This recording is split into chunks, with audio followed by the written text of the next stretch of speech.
Puertorriqueños, bienvenidos a Sálvese quien pueda. En una visión que quisiera decir que es normal, pero no va a serlo porque el tema que vamos a tratar esta noche no va a ser un tema normal. Como ustedes saben, acabamos de conmemorar el Día de los Muertos el pasado 2 de noviembre. Y a esos efectos van a ver que en la medida que este programa sigue evolucionando, el asunto político es fantástico, el asunto ambiental fantástico, el análisis que hacemos de los problemas en Puerto Rico pues, es otra cosa, pero quiero a través de este programa empezar a profundizar en temas que a lo mejor usted llama escabrosos, que a lo mejor usted va a llamar controversiales, pero es que esa es la naturaleza del científico. Y tengo un científico al lado que voy a presentar ya mismo, ustedes lo reconocen. El científico tiene que meterse en asuntos escabrosos porque sencillamente nosotros estamos buscando la verdad o tratar de entender cómo es que funcionan todos estos sistemas naturales para aprender de ellos, para entender el por qué, cómo, cuándo, etcétera. Y de esa manera, aunque suena pues un poco difícil entender cómo la ciencia se quiere meter en estos tipos de temas, pues la realidad es que no debe serlo. Porque después de todo, aunque usted no crea en Dios, eso no importa, vamos a estar analizando Dios aquí. Aunque usted no crea en Dios, usted sabe que hay una serie de leyes naturales. Usted sabe que este es un mundo, un universo que se rige por la matemática, por ciencia cuántica, por diferentes cosas que en la medida que descubrimos más nos estamos dando cuenta de que necesitamos saber más. Y a esos efectos, como dije, como estamos celebrando el Día de los Muertos hace par de días, pues yo decidí traer con nosotros una persona que es antropólogo, amigo de muchos años, no voy a decir que es un amigo del alma porque nosotros no tenemos ningún tipo de negocio juntos, amigo de muchos años, conocidísimo en Puerto Rico porque es una persona veraz, es una persona íntegra y a través de sus conocimientos y sus experimentaciones, él nos enseña a nosotros el porqué de las cosas. Así que esta noche me complace traer a todos ustedes al querido amigo, el doctor Andrew Álvarez, que es antropólogo. ¿Y quién más que un buen antropólogo para hablar precisamente sobre el tema de los muertos? ¿Cómo se celebran los muertos en diferentes culturas? Porque tenemos que tenerle miedo a los muertos, porque una persona es un fantasma, lo primero que se arranca al otro lado. Cuando el fantasma es una expresión vibratoria que lo va a coger usted por el cuello y lo va a levantar como las famosas películas de terror de Hollywood.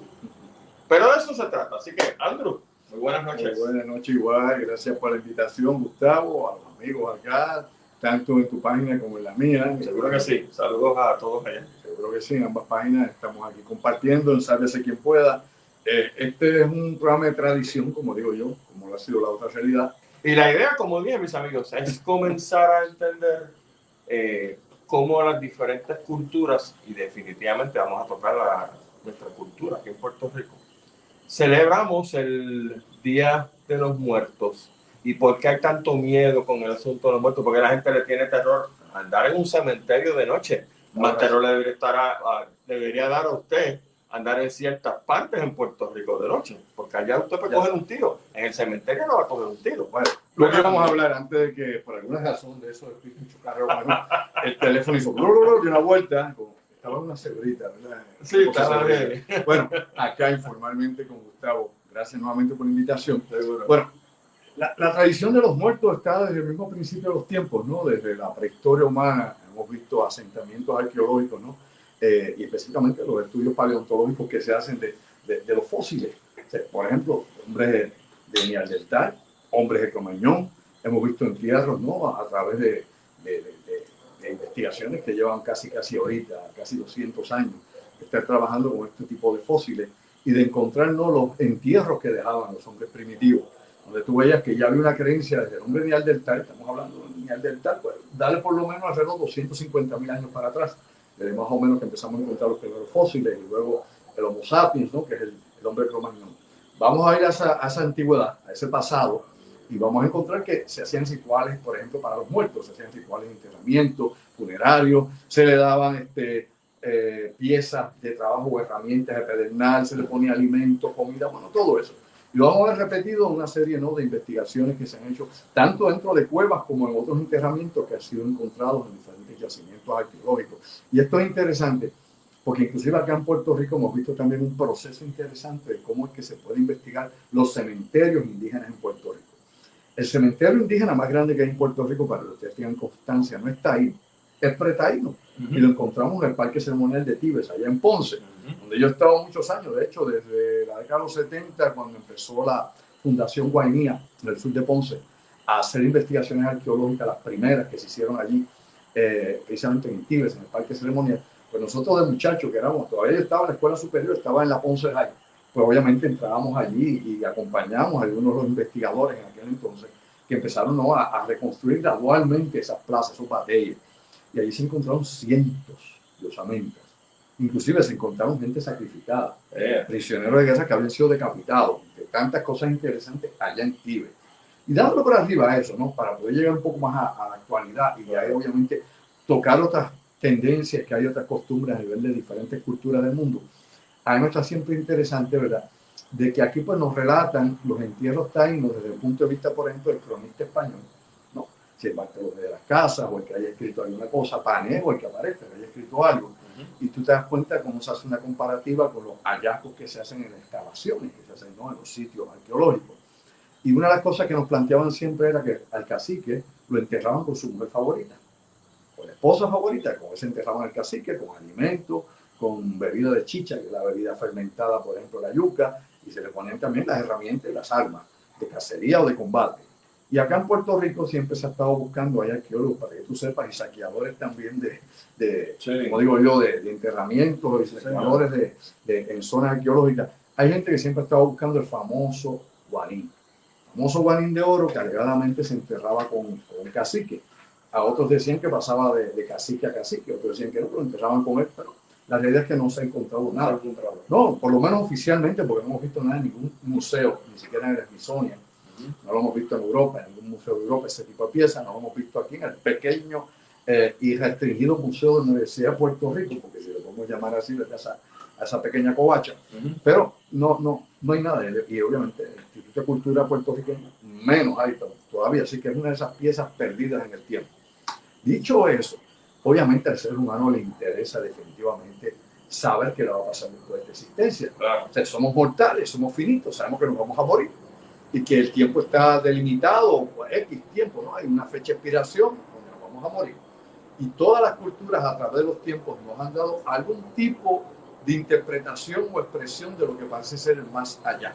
Los aviones están por aquí, muchachos, están los jet encendidos. Bueno, la situación es que nos venden ese tipo de ideas. Desde la antigüedad, en el antiguo Egipto, que querían preservar los cuerpos para que pudieran seguir luego allá de juicio, que se les hacía ante los dioses, ante Osiris, y obviamente el poder llegar a la eternidad, desde el punto de vista, ¿no?, del paraíso de los egipcios. Lo vemos, por ejemplo, los papiros del libro de los muertos, lo podemos ver también en el libro de los muertos de los tibetanos, y lo podemos ver en otros pueblos y culturas. Todos describen o tratan de explicar de que hay un camino hacia el más allá, entre los aztecas también. De hecho, eso que practican en México o que celebran en México el 2, por ejemplo, de noviembre, el Día de los Muertos, es una celebración que viene precisamente extraída de los mexicas, de los aztecas, combinada obviamente con que, bueno, pues un sincretismo combinado con las creencias cristianas.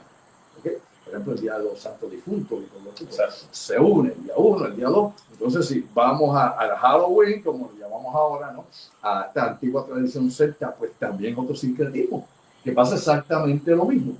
De la antigua tradición celta, una vez se cristianizan esas tierras de lo que era España, lo que era Irlanda, etcétera, pues muchas de esas antiguas creencias paganas se funden también. Como dicen acá en buen español, el bottom line, ¿no?, el punto directo de todo esto es que todos los pueblos tienen que tener algún tipo de explicación en su sociedad, en su cultura, en su religión, en sus creencias, sobre lo que puede ser ese otro mundo, ¿no? Una vez esas las funciones biológicas, una vez morimos, damos ese cambio, vamos a otro lado. Acá en Puerto Rico hay unas tradiciones bien interesantes que tienen que ver con todo eso. En el campo de Puerto Rico, yo recuerdo cuando yo era muchachito y tú y yo somos contemporáneos. Sí. Así que llovió un poco, sopló de más y tal vez se secó también, pero bueno, volvió a mojarse. La cuestión es que yo recuerdo de niño cuando cogíamos la carretera de La Piquiña, y ahora se derrumbó la autopista en estos días con la lluvia. Pues bueno, antes había coger La Piquiña, y yo recuerdo que había lugares en La Piquiña donde se decía de que hacían aguajes. Y yo de niño, pues obviamente decía aguaje. Sí, aguaje. Y me explicaban entonces los peones de mis tíos que aguaje era un lugar donde habían ánimas en pena.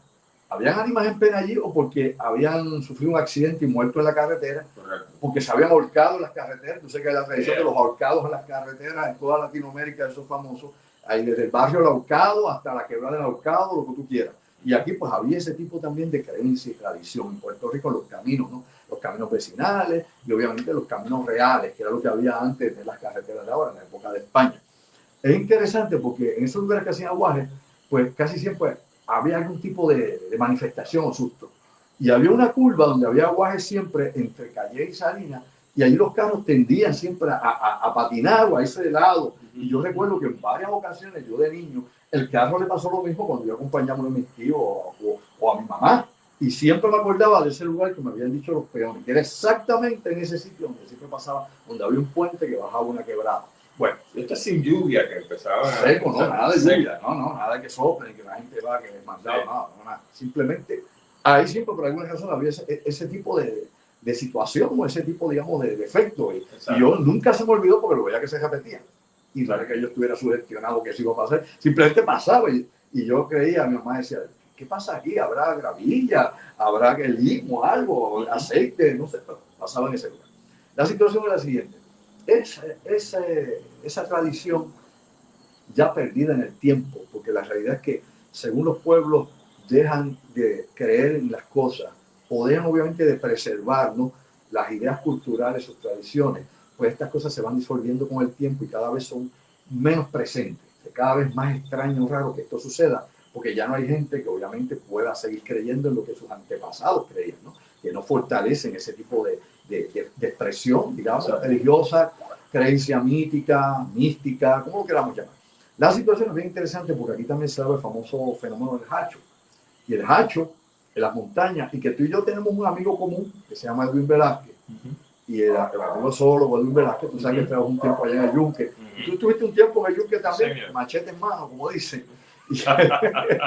Nada que ver con los machetes. Y no porque estaba cortando algo. Exacto. Bueno, la cuestión es que en aquel entonces, que Edwin estuvo allí, estábamos hablando una vez, conversando, se fue en la década de los 90, y él me dice que allá en el Yunque alegadamente se veía el hacho también. Que habían guardabosques, habían personas que habían visto el hacho y que le constaba, eso lo habían contado varias veces, gente seria que trabajaba allí, compañeros de trabajo, personas de la región. ¿Qué pasa? Perdón, el hacho es una flama, un fuego o una luz que baja por las quebradas o los ríos. Baja por las quebradas. Sí, por los ríos, wow. Y que esta descripción se da, ¿no?, o por lo menos se trata de entender dentro del concepto de la mente mágica de los pueblos, específicamente aquí en Puerto Rico, como un castigo, una condena a un individuo, a una persona que no guardó el Viernes Santo. Y como no guardó el Viernes Santo y se fue a pescar al río, pues lo condenaron eternamente a vagar por ahí. Otra de las explicaciones, porque hay varias leyendas relacionadas con esta creencia popular del pasado siglo y del antepasado, pues ya eso pasó a la historia. Como dicen aquí, ya los muchachos jóvenes están metidos viendo a Bad Bunny y ya no se acuerdan de la tradición. La cuestión es simple y llanamente que otra de las cosas que se contaban era que era una persona que había quemado una cruz precisamente el Viernes Santo y había desafiado a Dios y todo ese tipo de cosas. Así que tiene un sinnúmero de interpretaciones. Pero el hacho parecía. Y te cuento algo más. Yo vi el hacho. Cuando yo era niño, yo tenía un tío que tenía una casa de campo en Cerro Punta. Allá arriba, un frío Perú, como decimos aquí. Sí. Y estando allí en Cerro Punta, estamos una noche temprano, eran como las 8:30, 9 de la noche, y alguien grita de momento, y yo había oído hablar del hacho, ahí está el hacho, allá abajo, allá abajo. Y me acuerdo que todo el mundo corrió para el balcón, más una docena, la casa se quedaban 12, 20 y 30 personas, que hace campo de estas sin paredes por dentro. Ahí tú te quedas con el frío de ese Punta. Abre María, vive. La cuestión es que simplemente yo asomo, todo el mundo se asoma y se ve allá donde está la quebra bajando, se ve la luz como color verde, la luz verdosa. No era una flama de quinqué, no era un flashlight, era una luz verde, un verde neón, un poco opaco, pero iba bajando, y yo me quedé, desde niño me quedé impresionado, eso me quedó toda la vida. Obviamente supongo que a todos los demás familiares Claro. que estaban ahí, más de una docena de personas. Ahora, dicho eso, como te he dicho, se ha tratado a veces inclusive de explicar si hay algún tipo de respuesta o teoría o explicación precisamente sobre qué puede ser el hacho. Yo he escuchado a alguna gente no hablando conmigo, discutiendo sobre estos fenómenos, que eso podría ser estática eléctrica, Sí. que podría ser plasma eléctrico, que debido a los minerales que bajan por el agua, ¿no? Minerales de hierro, inclusive oro, todo esto sirve de conductor eléctrico, y esa forma de plasma eléctrico, como ocurre por ejemplo con los rayos bolas que se dan después de tronada, que aparece esta esfera de plasma moviéndose, pues que probablemente pudiese ser eso. Ahora, el momento en que eso ocurre ni llovió, ni estaba nublado, ni había estática eléctrica, ni había relámpagos, nada de esto. Eso, lo interesante es que hoy en día nadie lo reporta, ya nadie se acuerda. Ya la juventud olvidó ese detalle, eso se fue de la memoria atávica ancestral nuestra, se evaporó. Otra cosa que tiene que ver con ese más allá en Puerto Rico es lo que llamamos los entierros. Los entierros, acabamos de hablar de muertos, ¿verdad? Hablamos de neandertales, taínos, pretaínos y todos ellos. Mira, aquí en Puerto Rico, en el siglo XIX, inclusive en el siglo XX, a principios del siglo XX, había lugares en la isla donde pues el cura no llegaba, y menos un médico. La gente moría en el campo. Claro. Y lo enterraban en el campo, lo enterraban allí mismo en la finca. Por ejemplo, yo tengo un tatarabuelo que estuvo enterrado en su finca, y lo enterraron con sus monedas españolas allá abajo, lo enterraron con un montón de cosas. Así era la tradición, cogían a la persona, si era un hacendado o el que fuera, puede ser alguien humilde o alguien con una posición más ventajosa, y te enterraban con tus bienes en una región, una zona de la finca, y ahí estabas enterrado. Lo que dice obviamente la historia nuestra, ¿no? El folclore mágico de Puerto Rico, este es el folclore mágico nuestro, este no es el folclore de las máscaras de Luis Aldea, ni el Seis Chorreado, nada de esto, ni de Gigante Ponce. Este otro folclore mágico de Puerto Rico, lo que te explica es lo siguiente, que luego de pasar unos años, probablemente de 30, 50 años, haber estado enterrada esa persona allí, el espíritu de esta persona se le manifestaba a alguien, probablemente a alguien de la familia, o alguien del círculo cercano, y le decía: yo soy fulano de tal, se te podía presentar en un sueño o en el cuarto, allí, ¿no? Una transparencia, una materialización, se te presentaba. Así que pudieron ser varias las formas. Y te decía que estaba enterrado al lado del palo de mango, que está allá cerca de don Jacinto, que quiere que lo desentierre, que saque sus huesos y los lleve a un camposanto. Así que lo lleva al cementerio, al camposanto, y que se quede con lo que hay allí, con las monedas, porque eso lo ata a esta dimensión, lo ata a este mundo. Eso es lo que te cuento, ¿no? El grandes rasgos, lo que era este tipo de leyenda. Pues bueno, la persona iba, desenterraba lo que quedaba, los huesos, la osamenta, la sacaban, la llevarían a lo mejor a la iglesia para que el cura hiciera algo, le diera la bendición. Obviamente ya la exhumación no se le iba a dar porque estaba muerto hace tiempo. Y bueno, lo llevaban al camposanto y se quedaban con las monedas, el oro, lo que hubiese allí que tuviera valor. Yo conocí una persona que se dedicaba a sacar esos entierros. Mira eso. Era de Ponce, era del barrio Angola. Le decían Luis Angola, apellido Febres, Luis Angola. Yo tendría aquel entonces como 9 o 10 años de edad. Y Luis era famoso porque todo el mundo decía que era un brujo. Era un brujo, que hacía hierbero, cosa, magia, pero no era un hombre malo, todo lo contrario, ayudaba a la gente del barrio, ayudaba a todo el mundo. Claro. Yo recuerdo a Luis porque Luis era empleado de mis tíos. Mis tíos eran ingenieros, hacían pozos profundos de una compañía en Ponce, y él era uno de sus empleados. De hecho, desde la época de mi abuelo. Y Luis Angola, como decíamos nosotros, no sabía ni leer ni escribir. Mi abuelo le enseñó a firmar. A me hicieron una X, su nombre. Él sabía solamente firmar, escribir su nombre, para lo que fuera. Y eso lo aprendió. Pero aparte de ser un hombre iletrado, ¿no? Analfabeta, como quieres decir, era un hombre con unos conocimientos naturales increíbles, y con unos conocimientos de ese mundo mágico, ¿no? Ese mundo de fuerzas, para algunos sobrenaturales, para otras fuerzas espirituales o paranormales, da lo mismo. La cuestión es que Luis me contaba a mí, yo de niño, y no era para asustarme, que a mí me interesaba saber eso. Y yo preguntaba, yo era muy curioso, cómo él hacía esto. Y de hecho, en una ocasión, que estamos con mi tío, le dice: don Julio, llévenos acá a la playa, a la playa de Ponce, allá, cerca del cementerio, porque yo quiero presentarle a alguien aquí, a Andy. Pues me decían Andy, chiquito. Y vamos allá. Él me había contado de un señor que había ido con él a desenterrar un muerto debajo de un árbol de flamboyán. De hecho, en un área que se llama La Quinta, por allá. cerca de, subiendo hacia Junta. ¿Qué pasa? Pues yo voy allá, me había contado de este señor. Me presenta el señor, yo veo al señor y me dice Luis, mira señor, mira cómo quedó. Jacinto, cuéntale qué fue lo que te pasó. Y el señor me cuenta lo que te voy a decir ahora brevemente. Él acompañó a Luis a sacar un entierro. El entierro no era para Luis, era para otra persona. Pero la otra persona no tenía el valor de él y asignó a Luis para que lo hiciera. Luis buscó un ayudante, lo buscó a él y Luis le explicó a Jacinto, mira, cuando estemos sacando esos huesos y cuando estemos sacando las monedas que están enterradas ahí, este cadáver o este muerto que está ahí, lo que el resto de este muerto tiene más de 100 años de estar ahí. Lo vamos a sacar, hay huesos, tal vez queda tela, tal vez no queda nada, y lo vamos a sacar, hay unas monedas, y esas monedas no son ni para ti, ni son para mí.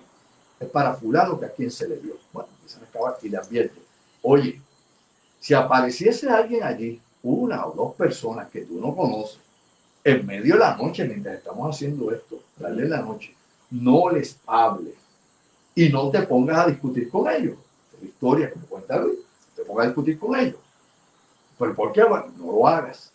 Es una tentación y pueden salir las cosas mal. Bueno, empezaron a sacar. Ahí empezaron a salir los huesos, apareció un primer jarro con moneda, otro jarro más de barro con monedas también. Y este muchacho, pues la cabeza le dio vuelta y se dijo, de esas cosas, todo eso ahí tal vez vale mucho, yo no sé, a lo mejor si me dio algo. Y hablando de eso, viene y aparentemente se acerca alguien y le dice, mira, ¿quién tú eres? ¿Qué haces ahí? Y Luis le dice, no hable, y sigue, te estoy hablando a ti, ¿quién tú eres? ¿Qué rayos tú haces ahí metido? ¿Qué hacen ese hoyo? Eso no es tuyo. ¿Qué tú estás pensando y hacer eso? Y increpado. Y él viene un momento y se vira y lo manda para el carrizo. Mire, no mejor no me va, váyase para el carrizo, papi. En ese momento, según me cuenta Luis, y luego obviamente me contó este señor cuando me llevó a conocer los Jacinto en la playa, eso lo que haya sido, lo levantó, lo que escribió a firmar.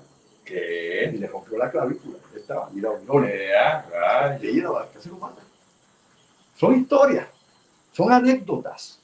No es que haya ocurrido, simplemente lo cuenta, él me lo cuenta a mí, claro. Y yo lo cuento y lo vendo, no, al mismo costo que él me lo contó y que él lo contaba. Y este señor que estaba todo virado así, todo machucado y con cicatrices, decía que había sido por esa casa. Dicho eso de Luis, ¿no? Hubo otros casos también de despojo. Ese señor, ese brujo, Luis Angola, hizo, por ejemplo, con una máquina de perforación de lo que tenía mi tío, donde trabajaba, mi tío había empleado a un norteamericano que se llamaba Herbert. Era un tipo, había estado en la marina, era un tipo que hacía de todo, era un handyman increíble, trabajaba rápido como nadie. Un día este señor se va con una cuadrilla, manda a mi tío a hacer unos pozos a Calle.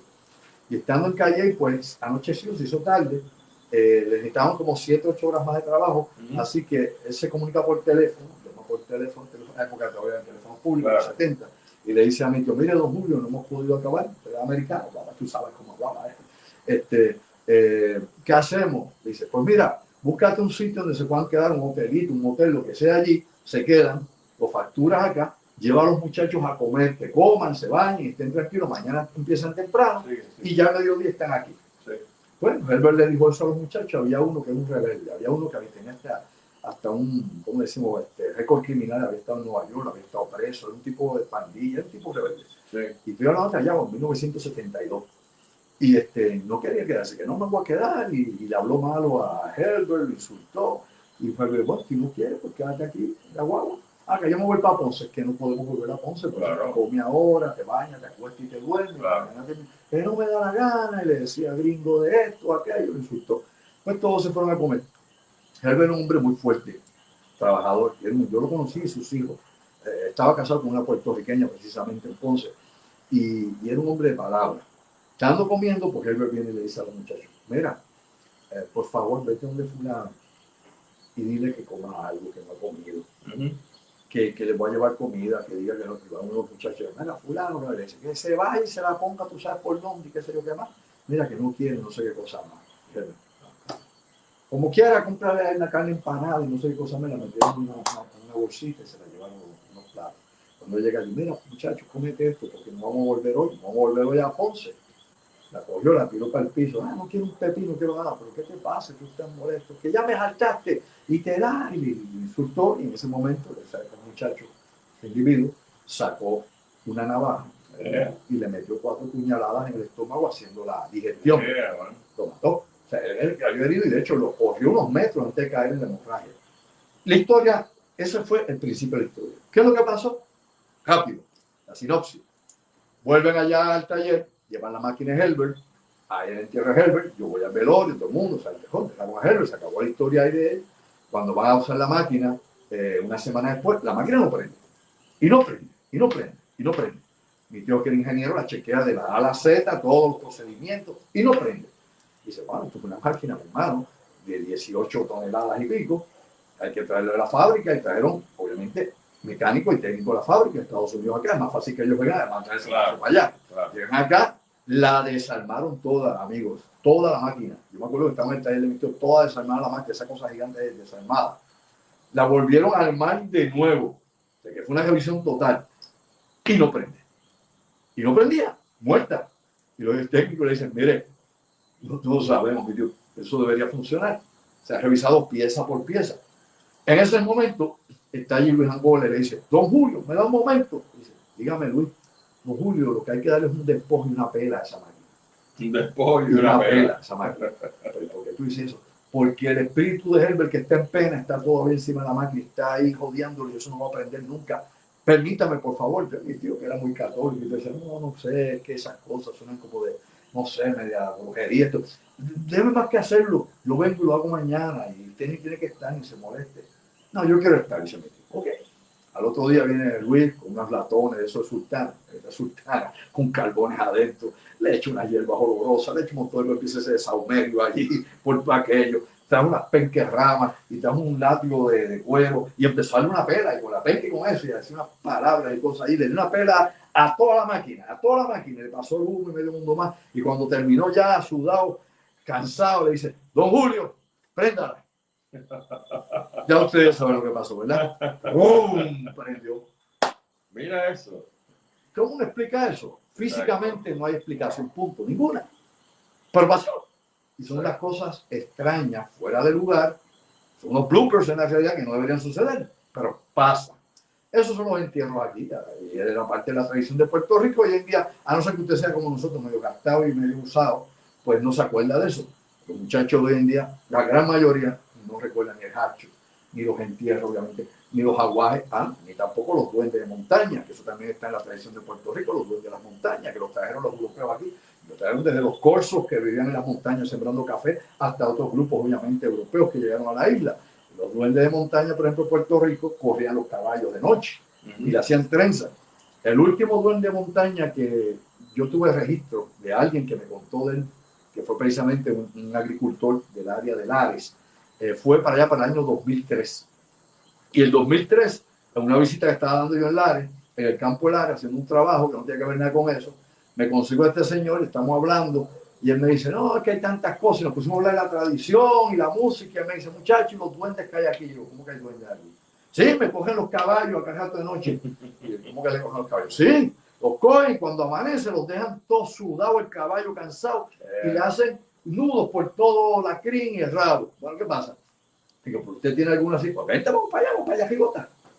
Y vamos para allá, Jibota, como él me dice, y vamos para allá. Y cuando llegamos allá en el bebedero de caballos, allá vienen los caballos y me dice, ven acá, tú ese palomino, y lo trae acá. Y óyeme, Dios, toda la crin y el rabo estaba con macramé. Amajadito, y decía, ni los jaftas hacen eso. Y yo, ¿qué es esto? Me dice, eso lo cogió anoche un duende o varios duendes, lo corren y le hacen los nuditos después por ti. Yo digo, ¿usted está seguro que eso no es un chamaco así, haciéndole una broma a usted, corriéndole la máquina, pegándole un vellón, que hacen esto? Y me dice, no, porque esto viene desde antes de yo nacer. Yo me crié con esas cosas pasando, y mi papá también, y todo el mundo. Y esa señora que entonces tenía que ser que 76, 77 años. Y yo estaba mucho más joven que entonces. Así que son cosas nuevamente que se pierden con el tiempo. Como los dioses griegos, por ejemplo, o los dioses egipcios. Nadie cree en ellos ya. Así que ya no está en el inconsciente colectivo. Ya no está obviamente en la idioplastía de los pueblos. Ya los ve, los programa, los visualiza. Inclusive las religiones actuales, con toda la, como digo yo, ¿no? la proporción que puedan tener, el cristianismo casi 2.000 millones ahorita, el Islam cerca de 1.700 millones, lo que tú quieras, aún con ese crecimiento que hay numérico en la actualidad de las grandes religiones, todo eso también ya está es retroceso. Y tú te das cuenta que hay países, por ejemplo, como pueden ser Noruega, Suecia, Islandia y otros países más nórdicos, donde el número de ateos sigue subiendo y el número de creyentes sigue bajando. Así que hay una transformación del pensamiento, hay una metamorfosis del pensamiento, una nueva cultura, la cultura es cibernética. Ya vamos a un mundo digital de inteligencia artificial, donde probablemente las ideas de los muchachos que están ahora y que entran ahí no se asemejan muchas a las ideas tuyas y mías, que somos más bien análogos, conceptos análogos, o sea, no es lo mismo. Pero así podemos ir, oye, me gustaba pueblo por pueblo, ¿no? El Amazonas, ver, por ejemplo, los aborígenes, cómo, por ejemplo, los aborígenes utilizan los restos, ¿no? En algunas ocasiones se secan, en otras ocasiones se queman. Los restos de sus antepasados los ponen en un recipiente, un tronco de madera hueco, o hacen un recipiente también de barro, y ahí meten todos los huesos, el cráneo y todo, y lo tienen allí en la casa comunal. Sí. Eso protege la casa comunal. O como pasaba, por ejemplo, allá en Canadá y en el noroeste de Estados Unidos, donde pues tienen los tótems funerarios. Ellos ponen un tótem grande y en la parte de arriba del tótem está el jefe o el chamán, que lo han molido, oye, han cogido los huesos, la carne y todo, lo molieron, hicieron como una pasta. Y esa pasta la ponen como un recipiente y lo ponen arriba del tótem. Claro, cuando van los misioneros, alguien por ahí huele como a podrido, todo, y es que es la peste que viene allá arriba.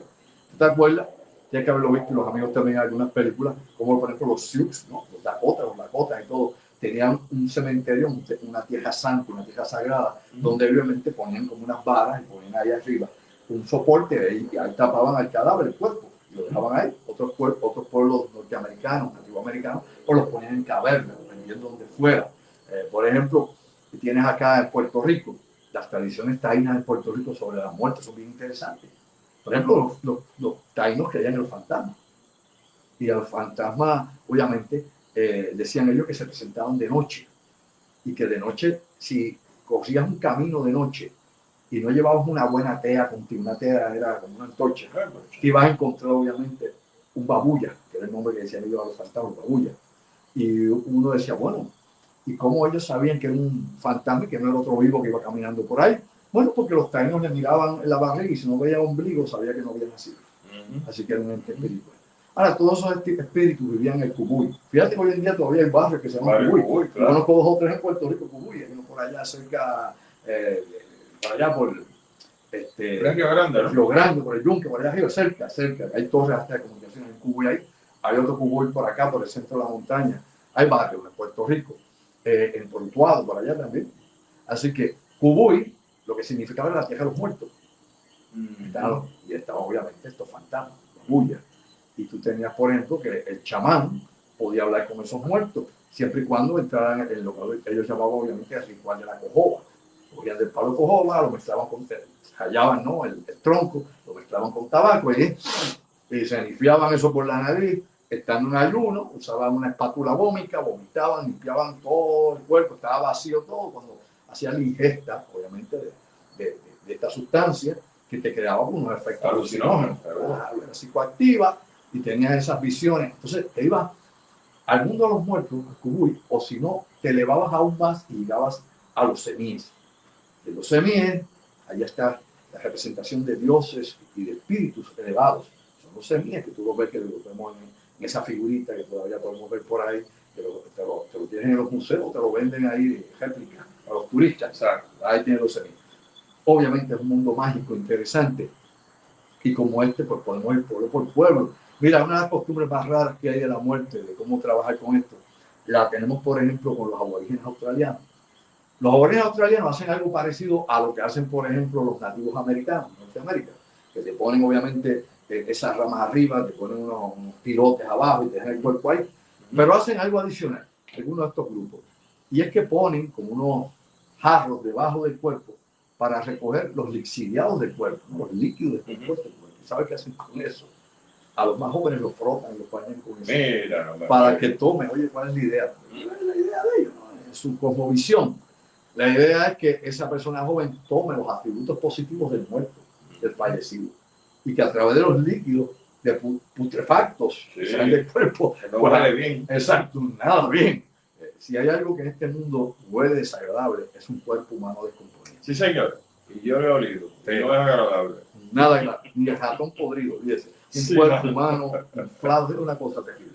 Pues imagínate, ¿verdad? Que hay que estar bien preparado. Esto, claro, se parece un poco a estas ceremonias de pase o transición que pasan de niño a adulto.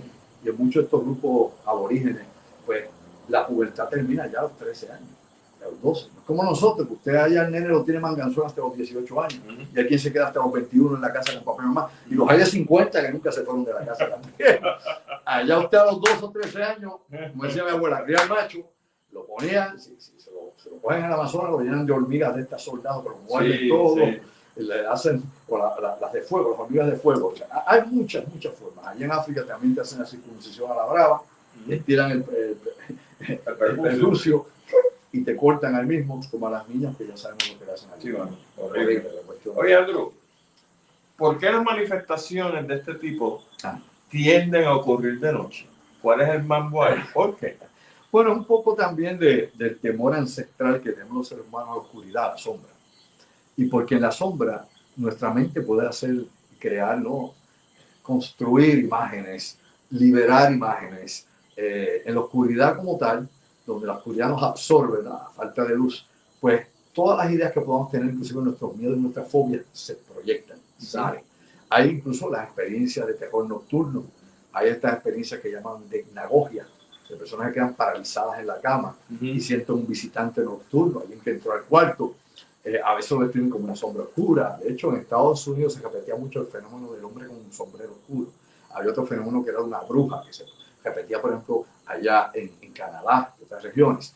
Y este visitante nocturno, pues, las personas paralizadas, en la hipnagogia, pues sentían que se les acostaba encima o se acostaba en la cama, que era pesado, y que obviamente no podía gritar ni expresar nada.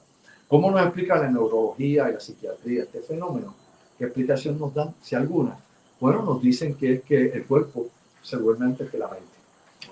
Por ejemplo, tú sabes que hay varios fenómenos del sueño o varias distorsiones del sueño. Cuando digo esto son disfunciones. Una es, obviamente, las personas que caminan dormidos, sonámbulos. Los sonámbulos, sí. Y lo otro es lo opuesto, la alcoholepsia. Hay personas con alcoholepsia y hay personas con sonambulismo. Yo conozco sonámbulos y he hablado con gente que lamentablemente a veces de noche salen de la casa dormidos y caminan y hasta en automóviles. Hay gente que ha ido a la gasolinera, ha echado gasolina, ha vuelto a la casa dormido.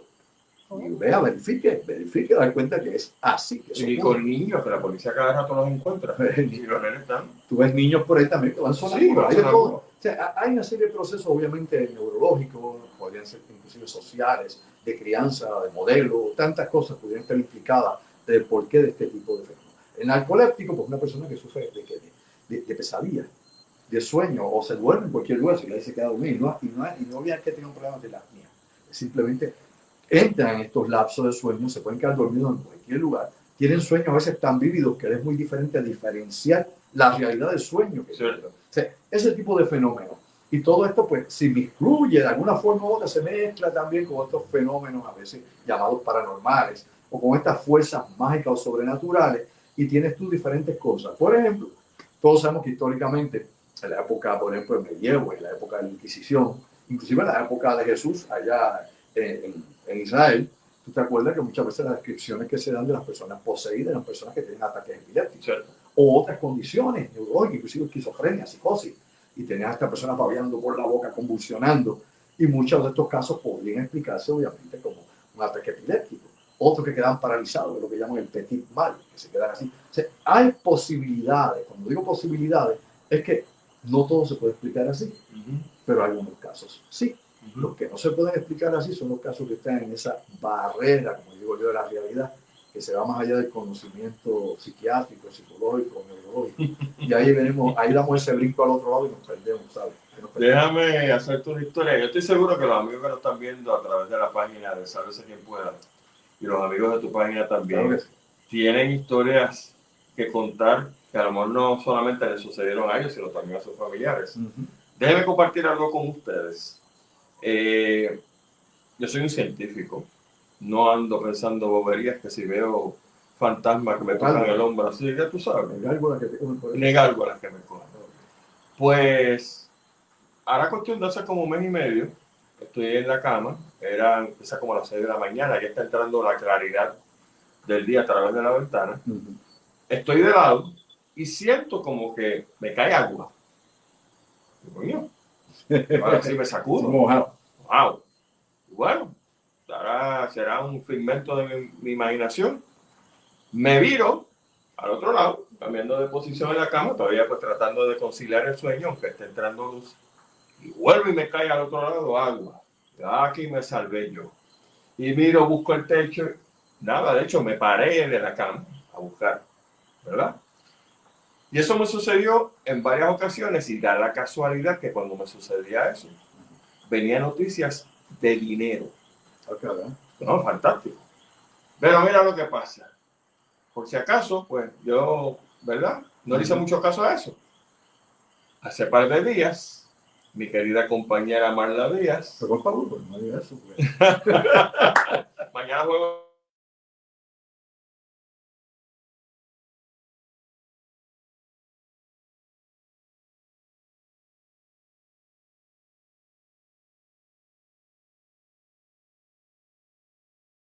Denis, estamos al aire. Que alegadamente está de lado y siente de nuevo estas gotitas que le caen y ya son dos personas. Por eso es que estoy pensando mucho en lo que tú hablas de los duendes. Ajá. No es que sea un duende lo que está en mi cuarto, ni nada por el estilo, el cuarto nuestro.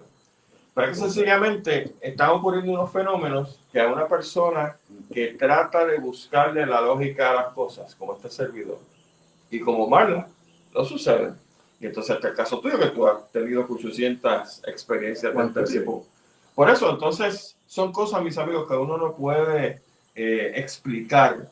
Cómo es que me siento que me está cayendo agua de algo, como si fuera un mist. Ajá. Y cuando me toco no hay nada. Y me viro y sucede lo mismo. Y ahora Marla también. ¿Qué está sucediendo? Bueno, no sabes. Hay un fenómeno que se habla hace muchos años, pero en este caso tuyo fue algo medio psíquico, por decirlo así, ¿verdad?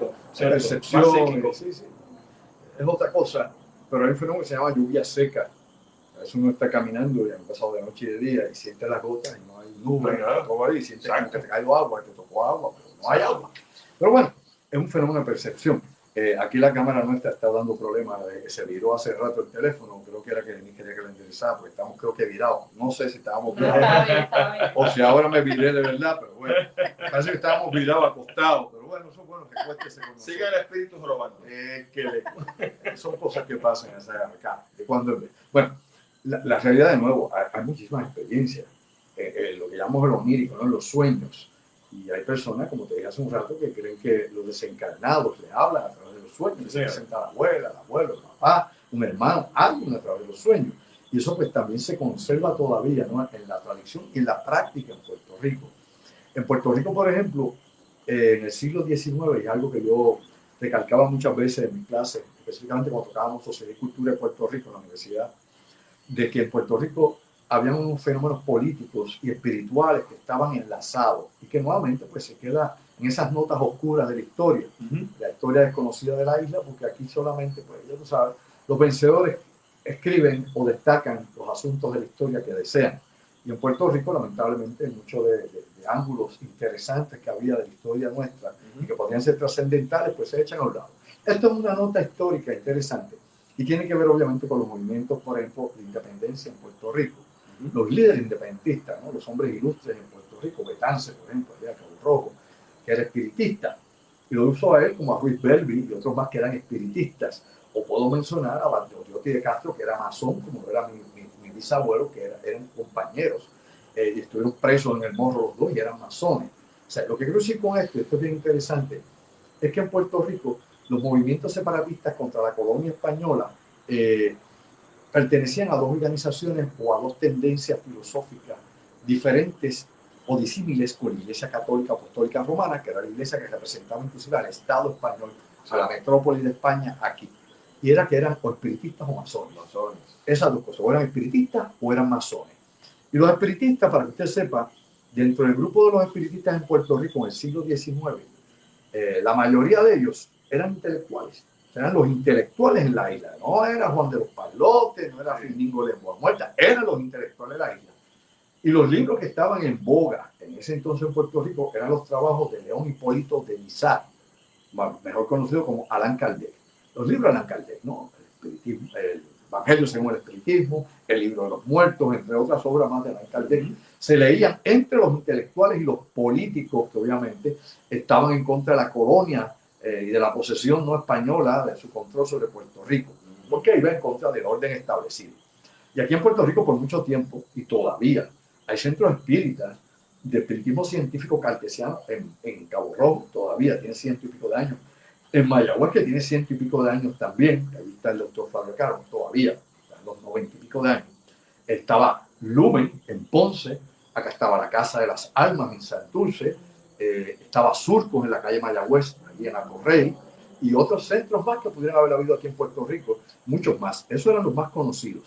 En Puerto Rico había una tradición de lo que se llama espiritismo de mesa blanca, ¿no? Y este era el espiritismo popular en Puerto Rico, la gente practicaba, que era un sincretismo obviamente entre ideas africanizadas con el espiritismo europeo, y surgió pues algo, ¿no? Un sincretismo criollo, ¿no? Una forma criolla de ver ese espiritismo ya no afrancesado como Allan Kardec, ¿no? Europeo. Pero eran sesiones. Sí, eran sesiones. De hecho, importante, si usted retrocede a la década de los años 60, e inclusive la década de los 70, en Puerto Rico prácticamente había un centro espiritista de mesa blanca en cualquier barrio de la isla, en cualquier pueblo de la isla y en cualquier barrio de la isla, por lo menos uno. En la actualidad usted no tiene ya centros espiritistas proporcionados o diría yo repartidos de esa manera. Se han ido reduciendo cada vez menos. Y lo que usted se encuentra 3 y 4 en un solo barrio son iglesias. Sí. A usted tiene iglesias protestantes, a veces tiene 1, 2, 3, 4 diferentes en un mismo barrio. Y la católica allá en el pueblo o en algún lugar específico. Con las carpas. Exacto, con las carpitas, ¿verdad? A peso. La cuestión, y esto es importante que lo entendamos, es que ha habido obviamente una transición del paradigma, ¿no? del pueblo. Eso. Es interesante porque cuando uno busca, por ejemplo, cuando yo era estudiante en los 70 allá en la Universidad de Puerto Rico, en la hemeroteca y específicamente en reserva, área de reserva, que después yo cuando profesor enviaba a mis estudiantes que interesaban ese ángulo, ¿no? de la historia de Puerto Rico, había un trabajo bien interesante que se titulaba El espiritismo o el espiritista, el psiquiatra del pueblo. Porque obviamente la gente común, la gente del barrio, la gente de la parcela, ¿no? La gente que era de pocos recursos económicos, no tenían para visitar un psiquiatra, ni un psicólogo, en los años 50, 60, 70. Por ende, esa gente iba a un centro espiritista donde sufrió una catarsis, se liberaba, le trabajaban con sus problemas, le cortaban los fluidos, le despojaban, le decían que esa causa se la sacaron, y eso funcionaba. Obviamente, si funcionaba en dimensión espiritual o no, yo no sé, tal vez sí, tal vez no, pero por lo menos funcionaba como el efecto placebo. Claro. El efecto placebo se sugestionaba y la persona se sentía mejor, claro, inmediatamente. Eso hablando acá a nivel técnico, ¿no? A nivel pues, oficialista, por decir de esa manera, académico. Pero importante, todas esas cosas siempre estuvieron aquí, como pasó con el hacho, como pasó con el vende montaña, como pasó con los entierros, como pasó con los aguajes. Pues la mayor parte de esos centros espíritas de mesa blanca han desaparecido también. Ya no hay. De hecho, es bien difícil en la actualidad, y yo como investigador de fenómenos paranormales, este tipo de eventos extremos, conseguir una sesión espírita que se pueda grabar. La mayoría no quieren que lo graben, los pocos que hay, y aparte que son pocos, pues tampoco hay mucha oportunidad para ver una sesión. O sea, como antes, cuando yo era más joven, yo era estudiante, recuerdo que en una ocasión, mi amigo ya fallecido, Salvador Freixero, jesuita, fuimos a una sesión espírita en Santiago Iglesia, la organización Santiago Iglesia. Y en esa organización había un centro espírita en los años 70, para allá, más o menos 74, que se llamaba el Indio Inca. El Indio Inca. Se llamaba el sitio. Y allí fuimos, había una mesa, había por lo menos 8 o 9 mediunidades ahí, mediums ahí, pasando obviamente su espíritu, su guía. Y recuerdo que nosotros entramos casi empezando todo, o sea, la gente ya estaba lleno, sentado en la parte de atrás, era como un salón, parecía una pequeña iglesia, ahí cabrían 60, 70 personas, estábamos en la puerta de atrás, y como a los 4 minutos, uno de estos paragnésicos o de estos espíritas dice, aquí hay una persona que es o era sacerdote, y es español, y sigue diciéndole cosas, y él allá al lado mío me dice, me cogí. Aquí el muerto me vio. Sí, bueno, él obviamente era un hombre de mente abierta y estudiaba los fenómenos parapsicológicos y todas estas cosas. Y ahí obviamente lo ubicaron y no sabían ni quién era él porque le entramos hasta por la puerta de mesa. Esa gente estaba en trance. Claro. Como eso aquel día, recuerdo que había gente que la llamaban por su nombre, le decían el nombre de la suegra, del esposo, de la querida del esposo, sí, todo eso, cosas que obviamente ese paragnésico, y ese sensitivo psíquico, no tenía acceso a esa información, no había forma de la tuviese. Y le decía a todo, dice, cuando vuelvas a tu casa, busca en tal lugar, vas a encontrar tal cosa, eso es lo que te pusieron en la casa de trabajo. Y uno veía todo eso, ¿no? En ese mundo extraño. Ahora, hay otra cosa que no hemos hablado y quiero decir, no me quiero ir sin decirte. Vamos. Tiene que ver con, en Puerto Rico, con el saqueo de tumbas. ¿Okay? Y no de las tumbas egipcias, el Valle de los Reyes, nada de eso. Simple y llanamente aquí en Puerto Rico, en muchos de los cementerios municipales, especialmente que hay aquí en San Juan, el que está ahí donde está enterrada Doña Fela, allí por años ha habido un comercio ilegal de huesos humanos. Esos restos humanos, José.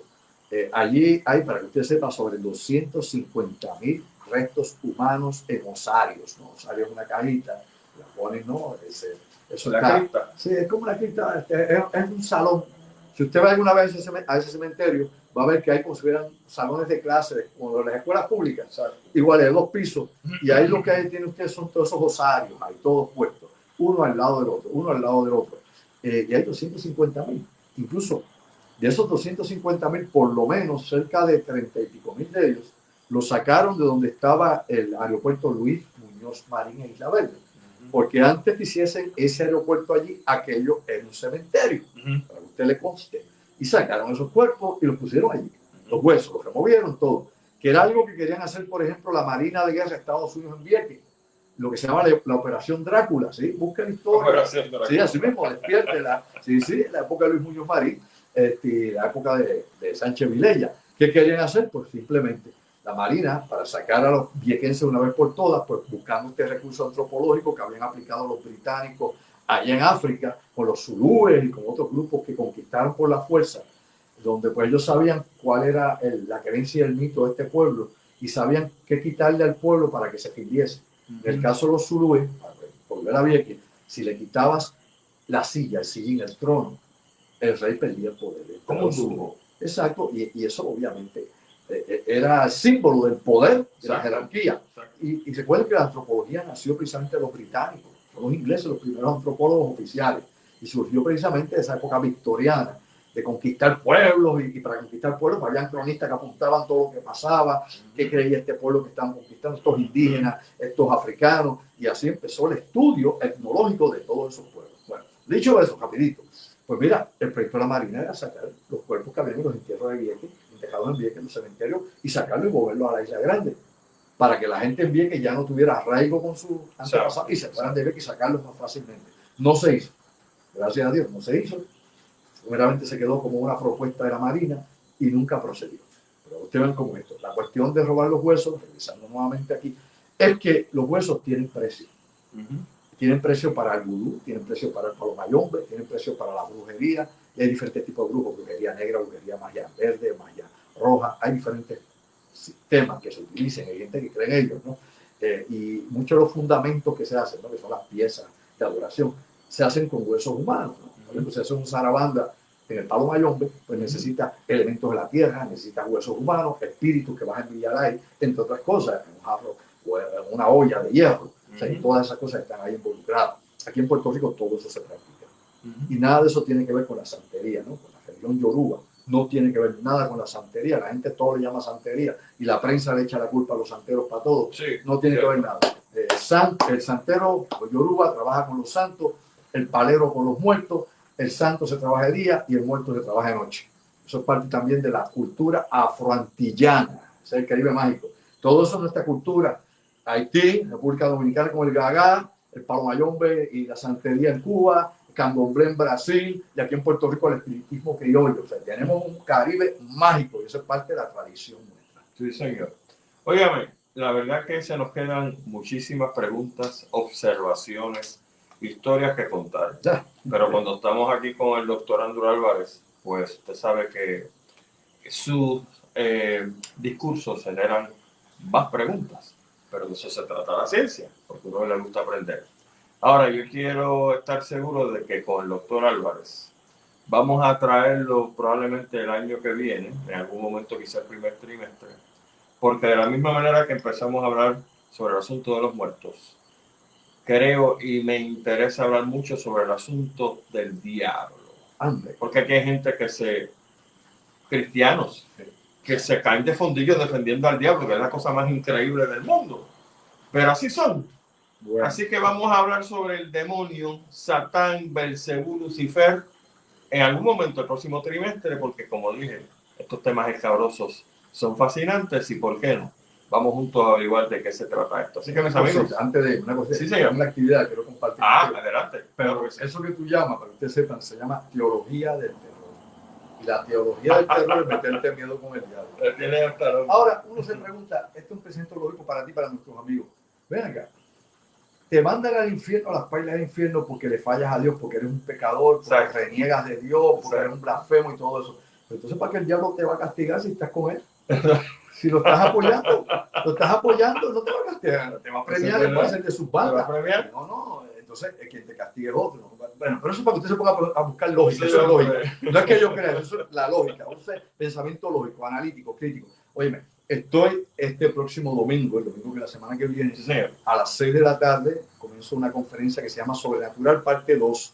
Voy a estar en el restaurante Café ya pasé. Voy a estar en el restaurante P&P, acá en Caguas, en Betances número 52 en Caguas. Esto es una galería de arte hermosa, comida gourmet, bueno, un sitio exquisito, está en un segundo nivel, frente a la farmacia Betances. Allí está el restaurante P&P en Caguas, a las 6 de la tarde. La gente que quiere estar con nosotros ya puede llegar a las 6. Sí, domingo a las 6, pero puede llegar desde las 4, comer allí, pasarla bien, compartir con nosotros un rato ante la conferencia, audiovisual, pantalla gigante. Eso es 8,5 por 8,5 la pantalla, muy bien, enorme, es casi cine. Así que van a poder ver Sobrenatural Parte 2 y en esa conferencia vamos a tener el Castillo del Morro, el San Cristóbal, el túnel de Oaxaca, el Parque Ceremonial Indígena de Tibes en Ponce, el Canal 2, el Mega TV, bueno, sí, las iglesias en el Viejo San Juan, bueno, un sinnúmero de cosas, parafonía, videos allí, investigaciones que he hecho por 47 años sobre esos asuntos. Así que la segunda parte es diferente a la primera, que fue de cementerio. Sobrenatural Parte 2, teléfono, separa tu espacio, puedes comunicarte, mandar mensaje de texto. Vamos para allá. Al 787-579-8600. Apunta, 787-579-8600 para el próximo domingo, 13 de noviembre, 6 de la tarde, allá en el restaurante P&P en Caguas. 787-579-8600. Mensaje de texto o llamen horas laborales. Sí, gracias, Andrew. Mis amigos, excelente fin de semana y de nuevo, quédense pegados a Sálvese Quien Pueda, porque todos los domingos venimos con temas así extraordinarios. Hasta entonces, buena semana.